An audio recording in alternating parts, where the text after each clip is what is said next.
Welcome to Chillin' 101. We hope this video helps. In this video, I will explain how to tune your Infiniti G37.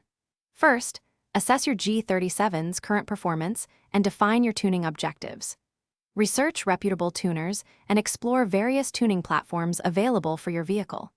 Before tuning, consider foundational modifications such as upgrading your intake and exhaust systems.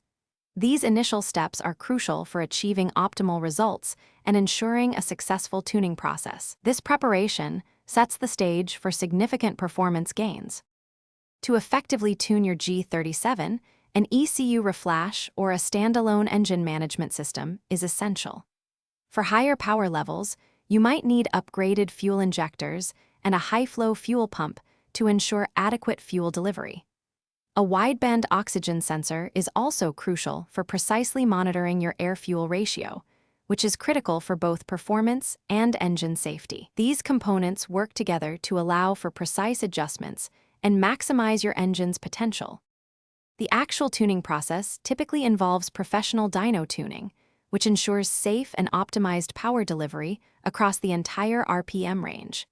During this, data logging is performed to identify areas for improvement and fine-tune your engine's performance. It is absolutely critical to monitor all engine parameters closely throughout the process to prevent any potential damage. A skilled tuner will make incremental adjustments, ensuring reliability alongside increased horsepower and torque. After tuning your Infiniti G37, it's important to regularly check all engine fluids and adhere to a strict maintenance schedule. Continuously monitor for any unusual engine noises or changes in performance, as these could indicate issues. Remember, a tuned engine often requires more diligent care. Also, for those looking to improve their financial health, check the description for a link to a fantastic book about money, along with other great deals. Enjoy your enhanced driving experience. Thanks for watching. Consider subscribing if we helped you.